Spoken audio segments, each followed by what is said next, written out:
Smallfoot is predominantly about a group of Yetis who live at the top of a mountain above the clouds, and they have been taught and told their whole lives that there's no world beneath the clouds.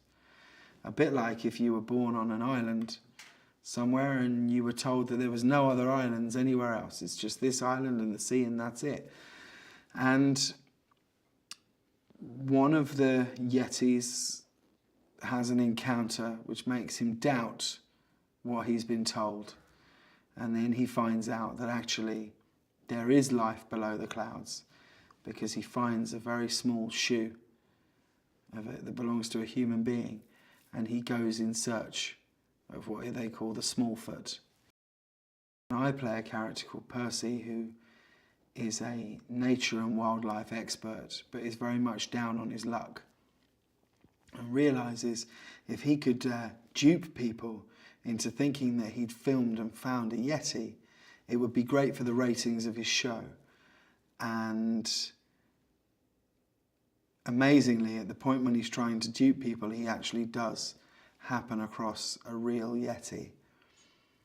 So Smallfoot's looking for Bigfoot, and Bigfoot's looking for Smallfoot, and when they find each other, they realise that the world still has a lot of figuring out to do when it comes to people who look different and are different.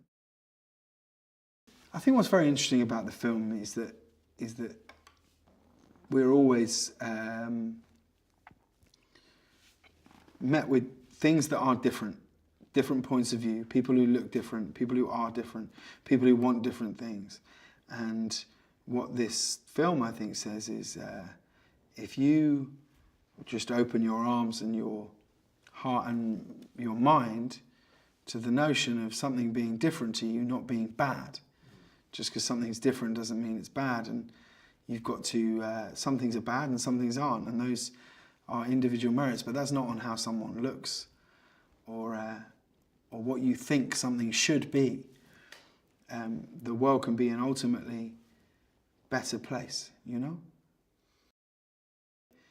If you see someone walking a dog and they're going, here boy, the dog doesn't go, oh, they just said here boy. The dog's just going, and then the same as if a dog just comes up and barks, people will go, what is it? What do you want? And neither of them understand, and yet you find a common dialogue. Like I have a young 6-week-old baby at the moment, and I talk to her, and she just looks at me like I'm a madman.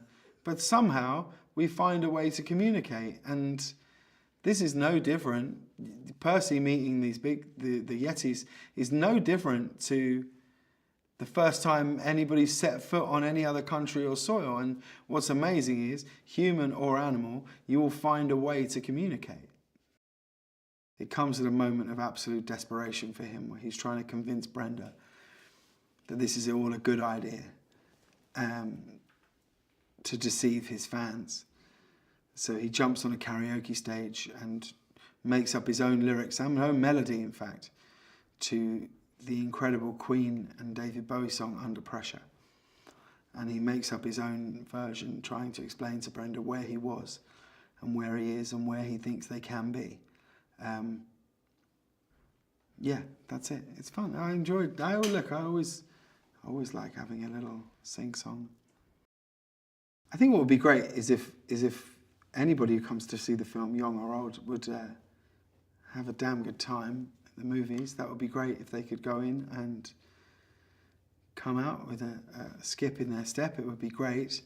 And I hope that any young people watching the film would realise that just because they've been presented with a world one way doesn't necessarily mean it has to be that way forever.